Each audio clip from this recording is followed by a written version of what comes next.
You know that moment when you realize your life is about to get complicated? For me, it happened while hanging upside down from a theater rope, listening to two girls argue about who should rescue me first. "I'll get her down, I know how the rigging works," one said. "She needs emotional support first, I should go up," the other insisted. And me? I was just trying not to pass out while wondering how a simple Christmas trip to Scotland had turned into the most chaotic love triangle of my 18 years on this planet. But I'm getting ahead of myself. Let me take you back to where it all started 3 days earlier, when my mom handed me a train ticket and ruined my peaceful winter break forever. If I'd known Christmas would end with me dangling from a stage rope upside down while two girls argued about who should rescue me, I would have stayed home in London. But let me start from the beginning, because this story deserves proper context, and also because I need you to understand that none of this was my fault. Well, maybe 5% was my fault, 10% maximum. My mom insisted I needed fresh winter air. "Harper, you've been cooped up in that flat for months," she'd said, shoving a train ticket into my hand. "Your aunt's theater in Scotland needs volunteers for their Christmas charity show. It'll be good for you." Good for me. Those 3 words should have been a warning sign tattooed across my forehead. So there I was, arriving at Thistle Peak Mountain Theatre in rural Scotland, also known as the place where Wi-Fi goes to die a slow, painful death. The theatre looked like something straight out of a Victorian Christmas card, cozy, festive, and slightly haunted in that charming British way that tourists love and locals tolerate. My suitcase wheel popped off the moment I reached the entrance, a wonderful omen if there ever was one. As I struggled to drag my now lopsided luggage across the snowy ground, the front door swung open, and a girl stepped out. She was tall, graceful, wearing a beanie that somehow made her look effortlessly artistic rather than like she'd just rolled out of bed, which is what beanies did to me. "Need a hand?" she asked. Her voice was soft but confident, like she was used to taking charge without making a fuss about it. There was something calming in her presence, something that made the chaos of my arrival feel less overwhelming. Before I could answer, my traitorous suitcase rolled backward and nearly took me with it down the sloped driveway. Strong hands grabbed my arm, steadying me before I could add "fell down a mountain on arrival" to my list of embarrassing life moments. "Careful," she said, a hint of amusement in her eyes. "The ground's icy." "Thanks," I managed, trying to gather whatever dignity I had left, which wasn't much. "I'm Harper. Avery." She picked up my broken suitcase like it weighed nothing. "Come on.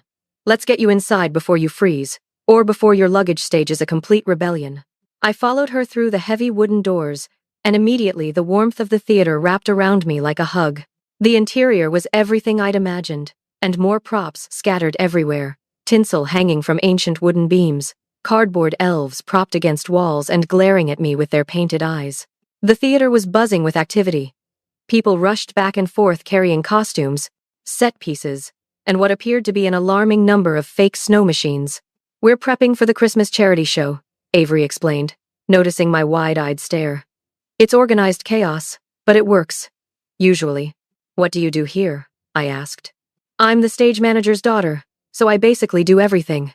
She smiled, and something about that smile made my chest feel warm, despite the December chill still clinging to my coat. "Lighting, sound, set design, crisis management, you name it." I nodded, pretending I knew what stage managers actually did beyond yelling into headsets like they did in movies. That's when she entered. A girl with auburn curls bounced onto the stage like she'd been launched from a spring. She was humming a Broadway tune, her energy hitting the room like a physical force. Everything about her sparkled her eyes. Her smile.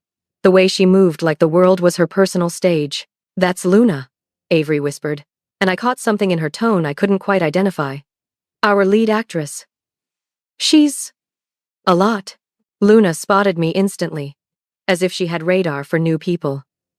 "You must be the girl from London," she called out, practically sprinting toward me and nearly knocking down a Christmas tree in the process. She skidded to a stop in front of me, her face bright with excitement. "Oh my God, we desperately need an extra pair of hands. Can you sew, dance, operate lights, provide emotional support?" I blinked. "I can. Not fall downstairs most days?" Luna clapped her hands together like I'd just announced I had a degree in theater production. "Perfect. You're hired." I don't think that's how I started.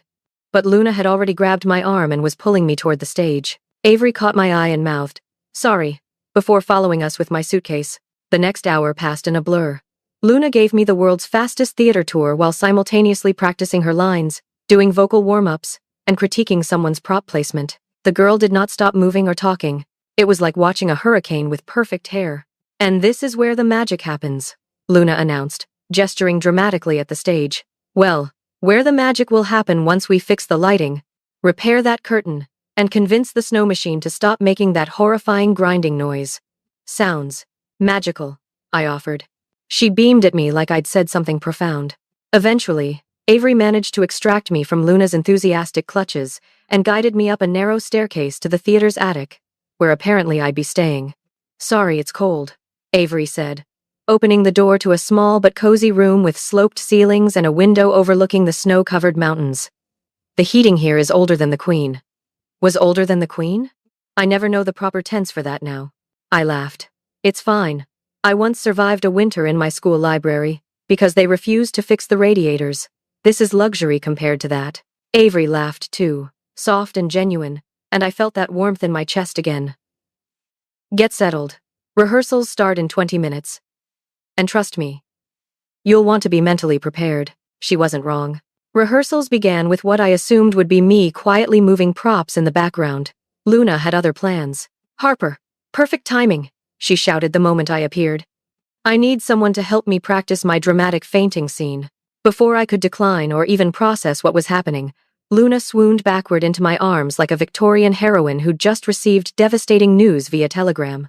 I caught her barely and stood there holding her while she lay draped across my arms, one hand pressed to her forehead. "How was that?" Luna asked, looking up at me with those bright eyes. "Very dramatic?" I offered. "Exactly what I was going for." She sprang up with alarming energy for someone who'd just been pretending to faint. Across the stage, I saw Avery roll her eyes so hard I swear I heard them click. She was adjusting a spotlight, but I caught the small smirk on her face. "Luna, maybe let Harper actually see the theater before you draft her into your scenes," Avery called out.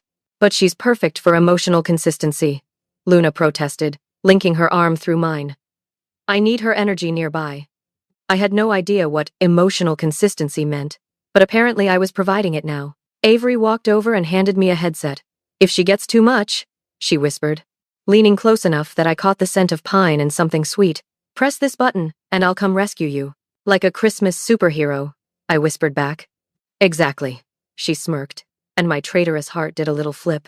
During our first break, the weather turned wild. Snow whipped against the tall windows like someone was angrily shaking icing sugar onto the entire mountain. The wind howled loud enough to hear even inside the thick stone walls of the theater. Someone checked their phone and groaned. "The forecast says blizzard." "A bad one." "How bad?" Avery asked. "Roads closed for 2 days, bad." Everyone groaned in unison. We were stuck here. Luna, however, grinned, like she'd just won the lottery. "More rehearsal time!" The universe had a twisted sense of humor. With the blizzard trapping us, the theater crew transformed the backstage area into an impromptu campsite. Sleeping bags appeared from storage rooms, pillows were distributed, and someone dragged out a space heater that made concerning clicking noises, but provided blessed warmth. It felt like the world's weirdest school trip, except I'd only known these people for about 4 hours. Avery helped hang fairy lights across the backstage area, creating a soft, warm glow that made everything feel less like a survival situation and more like an adventure. Luna tried to teach me breathing exercises for stage presence, which resulted in me inhaling wrong, exhaling wrong, and nearly choking on my own spit. She patted my back encouragingly while Avery watched with barely concealed amusement. Later that night, after most people had settled into their sleeping bags, I found myself wandering the theater's corridors. Old posters lined the walls, decades of Christmas shows, summer performances, children's theater productions. The history of this place soaked into every wooden beam and velvet curtain. "Can't sleep?" Avery's voice came from behind me. I turned to find her standing there, hands in her pockets, hair slightly mussed from where she'd taken off her beanie. "Just exploring," I said. "This place is beautiful." She moved to stand next to me, close enough that our shoulders brushed. "My mom says the theater is magic. That it brings people together. Even people who fall over their own shoes. Especially them," I added, and she smiled. We stood there in comfortable silence, looking at the old posters. The fairy lights cast soft shadows across Avery's face, and I found myself noticing details: the small scar above her eyebrow, the way she bit her lip when she was thinking, the quiet strength in how she carried herself. Then Luna burst around the corner, sliding across the wooden floor like it was an ice rink. Girls, hot chocolate break, she announced, thrusting mugs overflowing with marshmallows into our hands. Avery gave Luna a look I couldn't quite decode, something between amusement and annoyance, fondness and frustration. The next morning brought more rehearsals, more chaos, and more opportunities for me to embarrass myself. During scene setup, I accidentally knocked over a carefully stacked pile of painted snowflakes. Luna gasped like I'd committed a cardinal sin. Harper, those are essential to my Act 2 entrance. Luna, they're cardboard, Avery said flatly, already helping me pick them up. They're art, Luna corrected, hands on her hips. As Avery and I gathered the snowflakes, her hand brushed against mine. A tiny spark shot through my palm, so sudden and unexpected that I almost dropped the snowflakes again. She didn't pull away immediately, and for a moment we were both very still. Then Luna suddenly looped her arm through mine. Come on, I need your energy near me on stage for the next scene. Energy. I barely had a functioning spine at this point, let alone energy to share. We practiced Christmas carols next. Luna insisted on singing like she was performing for the Royal Opera House, her voice soaring through the theater with professional precision. Avery muttered under her breath, "We get it. You can hit high notes." I tried joining in, and my voice cracked like a dropped ornament. Both girls looked at me, then laughed, though Avery's laugh was warm and kind, while Luna's was delighted by the entertainment. My humiliation was at least festive. During prop setup that afternoon, Luna grabbed my hand to pull me toward a pile of costumes that needed sorting. "You've got such gentle hands," she said suddenly, looking down at our joined hands. I choked on my own oxygen. Across the room, Avery glanced over sharply, her jaw tightening before she turned away to adjust stage lights with what seemed like unnecessary force. That evening, the power flickered. The storm outside howled like it wanted to personally steal our Christmas and leave coal in its place. The main lights died, leaving us with only the warm orange glow from backup generators. "Romantic, isn't it?" Luna whispered, somehow right next to me again. Avery walked past, muttering, "It's literally freezing." My heart was choosing chaos, and I was powerless to stop it. The crew decided to hold a mini Christmas concert to lift everyone's spirits. Someone dragged out a keyboard, and to my surprise, Avery sat down and began to play. Her fingers moved across the keys with quiet confidence, creating a melody that was beautiful and melancholic and perfect. Luna sang, her voice filling the theater with warmth. But I noticed her eyes kept drifting toward me, holding my gaze for moments that felt too long, too significant. I didn't know where to look: at Avery's calm concentration as her hands danced across the keys, or at Luna's glowing confidence as she performed like she was born for it. After the concert, Avery walked me back to my attic room. The hallway was quiet, most people already settled for the night. "You did great today," she said softly. "I tripped over a broom twice." "Yeah," she smiled. "Adorable." My brain blue-screened. Did she just... was that? Right as I reached my door, Luna appeared from seemingly nowhere, like a festive jump scare. "Harper, good night hug." Before I could respond, she wrapped her arms around me in a warm, lingering embrace that smelled like vanilla and stage makeup. Down the hall, I heard Avery's footsteps stop. As I lay in bed that night, listening to the storm rage outside, I couldn't stop replaying the day.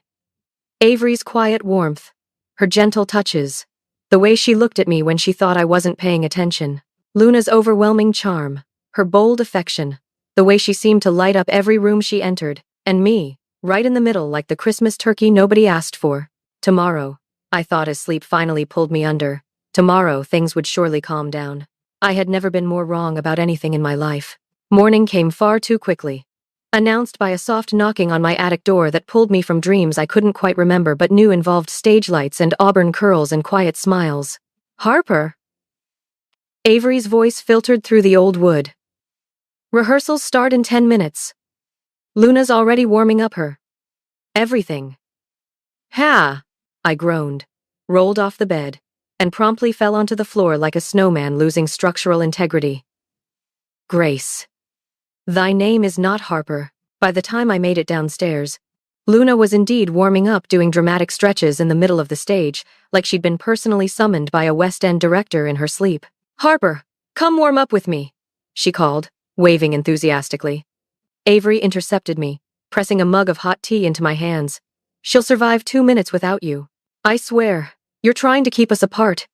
Luna pouted, but there was something playful in her tone, something that felt like flirting but might have just been her natural energy. I sipped the tea perfect temperature, just the right amount of sugar, and wondered how Avery had already figured out how I took my tea after knowing me for barely a day. During scene blocking, I was assigned to help with lighting cues. Avery guided me to the control booth, a small enclosed space filled with switches, dimmers, and technology that looked simultaneously ancient and complicated. "Okay," she said, standing close behind me, her hand gently guiding mine along the controls. "Soft touch. Don't panic. And definitely don't press the red button. What happens if I do?" "Nothing, probably," she smirked, and I could feel her breath warm against my ear. I absolutely panicked. Down on stage, Luna was rehearsing her solo, her voice filling every corner of the theater with crystalline clarity. But then she suddenly stopped, her eyes scanning the darkness until they found me in the lighting booth. "Harper, can you stand over here instead?" she called, pointing to a spot at the edge of the stage. "I perform better if you're in my eye line," Avery muttered under her breath. "She performs better if the universe revolves around her." I pretended not to hear the tension sizzling like chestnuts roasting on an open fire, festive but potentially dangerous. The snowstorm outside worsened as the day progressed. Ice coated the windows in crystalline patterns, and the wind howled like it wanted a speaking role in our production. Someone tried to check the weather forecast but couldn't get a signal. "Good news," the director announced during our lunch break, though her tone suggested it was anything but. "We're officially snowed in for another day. Possibly two," everyone groaned. Luna whispered to me, "More quality time together." Avery, standing on my other side, whispered, "Someone kill me now."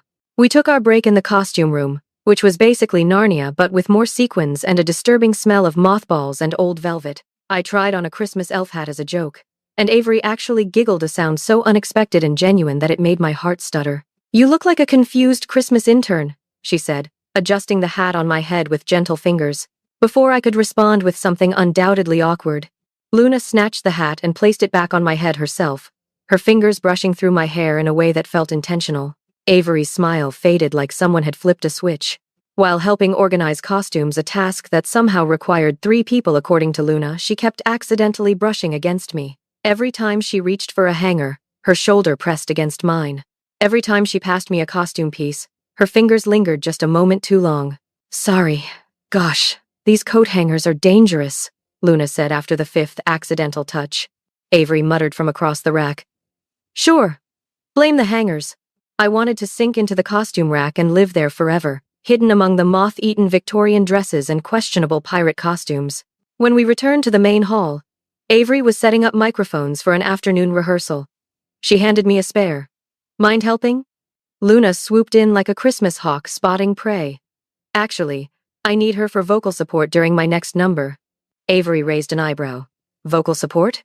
"Emotional presence," Luna clarified, as if that explained everything. I was being fought over by 2 girls during Christmas. It was the dream and nightmare combo I never knew I didn't want. The director, bless her, asked for volunteers to help paint the backdrop for the final scene, a winter landscape that currently looked more like a beige void than a magical Christmas setting. "Pick me," I said, perhaps too eagerly. Not because I loved painting, but because it meant escaping the increasingly complicated dynamic developing between Luna's enthusiastic affection and Avery's quiet hurt. Avery joined me at the painting station. Luna looked personally betrayed, like I'd eaten her last mince pie and then told her Santa wasn't real. We painted in comfortable silence for a while. Avery focused and precise while I tried not to make the pine trees look like aggressive green triangles. "You know," Avery murmured, not looking up from her careful brushstrokes, "you're better at this than you think." "I've painted exactly 3 things in my life," I admitted. A banana for art class, a cloud that my teacher said looked concerning, and my own jeans by accident. She laughed, properly laughed, the kind of laugh that seemed to warm the entire room despite the December chill seeping through the old walls. Just when things felt nice, peaceful even, Luna stormed in. "There you are." She marched toward us, somehow managing to smudge a streak of white paint across her cheek in the process. "I thought you'd gotten lost. Or kidnapped by aggressive reindeer." I tried very hard not to stare at the paint on her cheek, or the way her curls had come loose from her ponytail, or the genuine concern in her eyes that suggested she actually had been worried. Avery definitely stared, but in an "oh for goodness sake" way rather than the way I was trying not to stare. "Come help me rehearse my duet," Luna said, grabbing my hand and pulling me toward the stage. "I promise not to sing at full volume." "Maybe." I looked back at Avery, who stood there with her paintbrush, arms crossed, waiting to see what I would choose. And honestly, I didn't know what to choose. So I let myself be pulled along, which was probably choosing by not choosing, which was its own kind of choice that I'd definitely overthink later. I ended up helping Luna with the duet, which involved me standing awkwardly while she sang a complex harmony that I was apparently supposed to inspire through my mere presence. Her voice filled the empty theater bold, warm, confident, everything she was. Then, mid-song, she grabbed both my hands and stared directly into my eyes while belting out a line about love found in unexpected places. I forgot how breathing worked. Just completely forgot the basic biological function that had kept me alive for 18 years. In the corner of the stage, partially hidden in shadow, Avery watched silently. She wasn't angry. Anger would have been easier to deal with. Instead, she looked hurt, like she'd expected something different from me, and was disappointed to be proven wrong. Guilt punched me right in the festive jingle bells. After rehearsal, Luna pulled me aside into a quiet corner backstage, away from the bustle of people packing up for the evening. "You're fun, you know that?" she said, her usual brightness dimmed to something softer, more genuine. "You make this whole snowstorm situation less boring, less lonely." She leaned closer, too close, and my brain screamed, "System overload," while simultaneously doing absolutely nothing to stop whatever was happening. "I really like having you here," Luna whispered, and there was a vulnerability in her voice I hadn't heard before. Later, I found Avery in the lighting booth, fixing a broken spotlight with a kind of focused intensity that suggested she was using the task to avoid thinking about something else. "Do you need help?" I asked from the doorway. She shrugged without looking at me. "I'm fine." Her voice wasn't cold exactly, just disappointed. And somehow that hurt more than if she'd been angry. Anger you could argue with, fight against. Disappointment just sat there in your chest like a stone. I crouched beside her, watching her competent hands work on rewiring the light. "Did I do something wrong?" She hesitated, her fingers stilling on the wires. "You don't owe me anything, Harper. We barely know each other. It's just—" She trailed off, then sighed. Luna gets everything handed to her. The lead role, everyone's attention, whatever she wants. And I'm tired of watching her win every time. She didn't say what she meant, didn't say "I'm tired of watching her win you," but I heard it anyway, hanging in the air between us like stage smoke. Before I could reply, before I could figure out what to say to make this better, Luna appeared from behind a curtain like an overenthusiastic jack-in-the-box. "Good news! We're doing a full run-through tonight. Everyone's required." She was bouncing with excitement, completely oblivious to the tension she'd just interrupted. Avery nearly threw the screwdriver, not aggressively, just instinctively. Like her hand wanted to launch something in frustration, but her brain caught up just in time. During the run-through, disaster struck almost immediately. The stage floor was slippery from a melted prop snow machine that someone had forgotten to turn off. The fake snow had turned into fake ice, which was considerably more dangerous. Guess who slipped first? If you guessed me, you win the prize of being completely unsurprised. My feet went out from under me in a graceful move that would have made a baby giraffe look coordinated by comparison. Guess who tried to catch me? Both Avery and Luna. At the exact same time, lunging from opposite sides of the stage, we all crashed into a pile of props and a tangle of limbs and Christmas decorations. I landed on a giant plush snowman while Avery and Luna argued above me, their faces inches apart. "You pulled her too hard," Avery snapped. "You didn't pull her at all," Luna fired back. I lay there, staring at the ceiling, seriously considering whether I could simply evaporate into stage mist and cease to exist. Once we untangled ourselves, which took longer than it should have because neither of them wanted to be the first to let go of my arm, we took a mandatory break. The director looked frazzled. "We'll finish the run-through tonight after dinner. Everyone rest up and try not to break any bones." As we walked toward the sleeping area, Luna deliberately brushed her shoulder against mine, slow, intentional, impossible to mistake for accident. Avery noticed.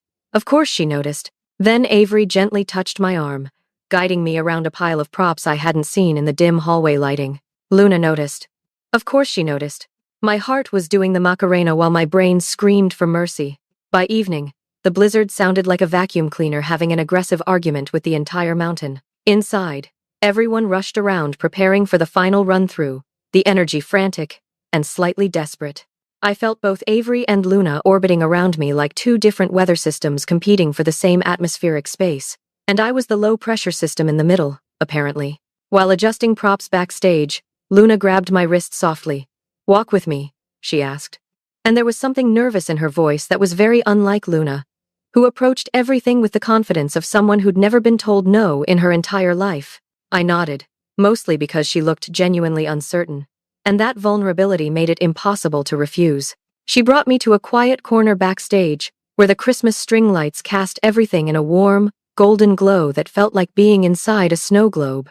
"Harper," she began, wringing her hands. Luna, the girl who commanded stages and attention with ease, was actually wringing her hands like she was in a period drama. "I know I can be a lot. Too loud. Too much. Too everything. But I really like you. You make this whole place brighter, and not just because we're surrounded by Christmas lights." Before I could process what was happening, before my brain could catch up to the moment, she leaned in and kissed my cheek softly. The kiss was warm, gentle, and my heart did a complete cartwheel.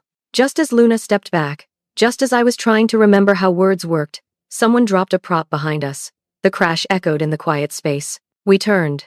Avery stood there, frozen, holding a snowflake decoration that she'd clearly been about to hang. Her face fell, not dramatically, not with anger, but with quiet, heartbreaking resignation. "Sorry," she whispered, so softly I almost didn't hear it. Then she turned and walked away. Guilt washed over me like someone had poured an entire bucket of cold snow down my jumper, and then added ice cubes for good measure. "Avery, wait," I called, running after her. "Please." She didn't stop until she reached the lighting booth, her safe place, her refuge. She sat on a crate, fiddling with a cable, not looking at me. "You don't have to explain," she said softly. "I'm used to being second choice, used to being the one people settle for after Luna's brightness gets to be too much." That hurt to hear more than anything Luna could have sung at full volume. I sat beside her on another crate, the small space forcing us close together. "You're not second choice," I said firmly. "I'm just confused. This whole week has been chaos. I've known both of you for barely 2 days, and I feel like I'm in the middle of something I don't understand." She finally met my eyes. And I saw something there that made my chest ache, hope fighting with resignation, want fighting with self-protection. "You're allowed to be confused," she whispered. "But I need you to know something. I care about you a lot more than I planned to. A lot more than is probably smart after 48 hours. Before I could reply, before I could tell her that I felt the same pull toward her that I was trying desperately to understand, the director's voice echoed through the building. "Everyone on stage. Final run-through. Now." Avery stood slowly, and instead of walking away like I expected, she gently took my hand. Only for a second. Just long enough to squeeze it softly, but it was enough to make my entire world tilt on its axis. The rehearsal was chaos from the opening number. Microphones squeaked like dying mice. A cardboard reindeer fell over during a dramatic scene. Someone backstage sneezed so explosively that Luna screamed mid-note, breaking character completely. But the worst part wasn't the technical disasters. The worst part was that both girls kept glancing at me during their scenes, and each glance felt weighted with meaning I wasn't equipped to handle. During the final number, Luna reached out her hand toward me dramatically as part of her choreography. It was supposed to be directed at the audience, but her eyes were locked on mine. Avery noticed from the lighting booth. I saw her jaw tighten, saw her grip on the controls go white-knuckled. The stage lights flickered, as if even the electricity was stressed by the tension. Right as Luna performed her big spinning move, a loose ribbon on the stage floor betrayed her. Her foot caught, and she fell, stumbling directly toward the orchestra pit with its 3-foot drop and hard floor. I didn't think. I just lunged forward, my hands grabbing her waist and pulling her back from the edge. We crashed into a pile of props because of course we did. That was apparently my destiny, now falling into props with beautiful girls. We landed in a heap of fake snow and tinsel. Luna blinked up at me, her face inches from mine, her breath coming in surprised gasps. "You saved me," she whispered dramatically, because Luna couldn't help being dramatic even in genuine moments of danger. "I mean, yeah," I said, slightly breathless. Mostly because I didn't want to explain to the director why the lead actress broke her spine 2 days before the show. Avery rushed over, her face pale with worry. "Are you two okay?" Luna wrapped her arm around mine, possessive and deliberate. "We're fine." She saved me. Avery looked from Luna to me, and something broke in her expression. She saw Luna's arm around me, saw how close we were lying, and I watched her carefully rebuild the walls I'd watched her slowly lower over the past 2 days. "Good," Avery said flatly. "That's good." Then she turned and walked away. When rehearsal finally ended mercifully, blessedly ended, I needed air. I needed space, to think, to breathe, to figure out what I was feeling. I stepped out onto the small balcony that overlooked the mountains. The storm had finally calmed, soft snow drifting gently down like feathers, peaceful and quiet after days of rage. I exhaled, my breath fogging in the cold air, and tried to sort through the tangled mess of feelings in my chest. The door creaked open behind me. Avery stepped out, hands buried in her pockets, her face soft and unsure in a way I'd never seen before. "Hey," she murmured. "Hey," I managed, my voice rough. She moved closer slowly, carefully, like she was approaching something fragile. Snowflakes caught in her dark hair, melting slowly. My heart melted right along with them. "I didn't want to make things harder for you," Avery whispered, stopping when our shoulders brushed. "But I can't pretend I don't feel something. I've tried for 2 days, and I can't do it anymore." I looked up at her, really looked, her rosy cheeks from the cold, her steady eyes that saw through all my awkwardness to something she apparently liked anyway.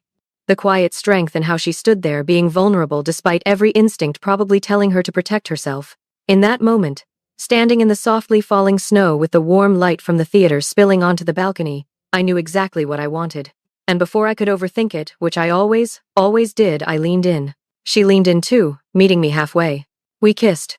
It was soft, slow, warm, like the whole world had stopped spinning just to give us this perfect moment. Her lips were cold from the winter air but warm underneath, and when her hand came up to cup my cheek gently, I felt like every confused feeling of the past 2 days suddenly clicked into place. When we finally pulled back, Avery smiled, really smiled, the kind of smile that lit up her whole face. "I've wanted to do that since you fell down the stairs on your first day," she admitted. "Wow, so romantic. You watched me humiliate myself and thought, yes, that's the one." She laughed, nudging me gently. "You started it by being adorable." Then the door swung open again. Luna stood there, framed in the doorway, and for once there were no dramatics. No grand gestures or theatrical responses, just quiet hurt written across her face and tears gathering in her eyes. "I didn't realize," she whispered. "I should have, but I didn't." "Luna," I started, guilt crushing my chest. "No, it's okay." She blinked rapidly. I didn't know. I didn't mean to hurt you," I said quickly, stepping forward. "I didn't mean to hurt either of you. I followed what felt right." Luna nodded slowly, her usual brightness dimmed to something raw and real. "I get it. I do." She looked at Avery, then back at me. "Just promise me we'll still be friends? I don't want to lose both of you because I couldn't handle not being chosen." "You're not losing us," Avery said softly, speaking for the first time since Luna appeared. "You're not losing anything." We stepped back inside where the warm theater lights wrapped around us like a blanket. Luna straightened herself, wiping her eyes with the back of her hand. "Well," she said, her voice only slightly wobbly, "Avery always was good for you, even if it kills me to admit it." Avery flushed pink, and I nearly melted into the antique carpet.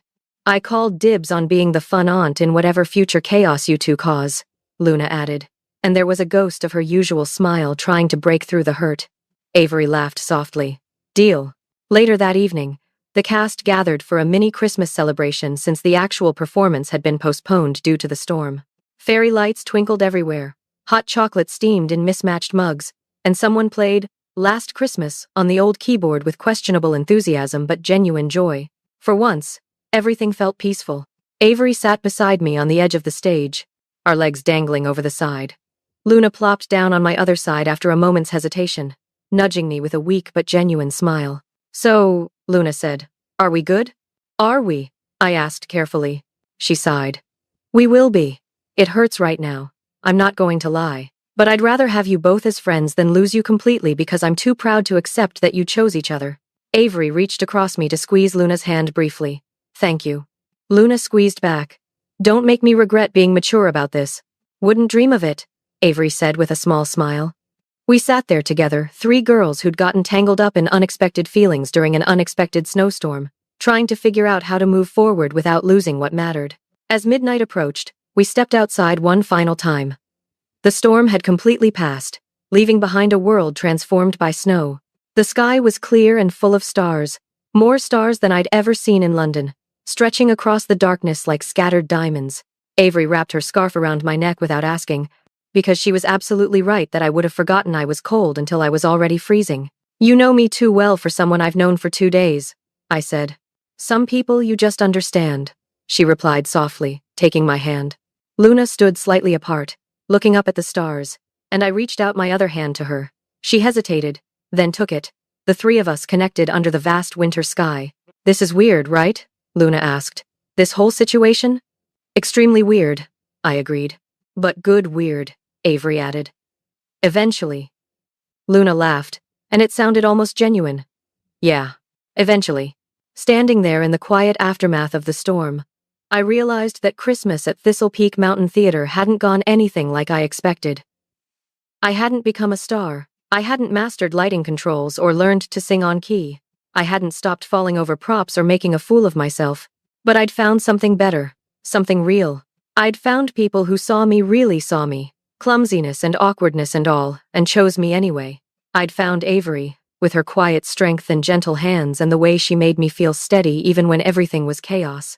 I'd found Luna's brightness, and learned that even when things didn't work out the way she wanted, she could be brave enough to choose friendship over winning. I'd found myself in the middle of a snowstorm, surrounded by theater magic and Christmas lights, and feelings I didn't know how to name. And somehow, impossibly, I'd found home. As we headed back inside, Avery's hand warm in mine. Luna walking beside us with her head held high despite the hurt I knew she was still feeling. I thought about how Christmas miracles weren't always what you expected them to be. Sometimes they were messy. Sometimes they hurt. Sometimes they involved falling into piles of props and getting caught in complicated feelings and hurting people you cared about even when you didn't mean to. But they were real, and that made them worth it. The theater welcomed us back with warmth and light, and as I looked around at the fairy lights and the sleeping bags and the people who'd become important to me in just 2 chaotic days, I knew I'd remember this Christmas forever. Not because it was perfect, but because it was real. And sometimes, real is better than perfect. So if you've made it this far with me through the snowstorms and stage disasters, through the messy feelings and tangled hearts, thank you. Seriously, thank you for letting me share this chaotic, beautiful disaster of a Christmas with you. If this story made you feel something, if it reminded you that love doesn't always come in neat packages with perfect bows, hit that like button. Subscribe to Love Beyond Rules. Because trust me, life keeps throwing me into these situations, and apparently, I'm destined to share them all with you. Drop a comment and tell me, Team Avery, or were you rooting for Luna? Or maybe you're just here for the prop-falling disasters I don't judge. And hey, if you know someone who needs to hear a story about messy love, finding yourself, and surviving Christmas chaos, share this with them. We're all just trying to figure out this whole feelings thing together. Until the next adventure and knowing my life, there will definitely be a next adventure. This is Harper, signing off from Thistle Peak Mountain Theater. Stay warm, stay chaotic, and remember, sometimes the best love stories are the ones that don't go according to plan.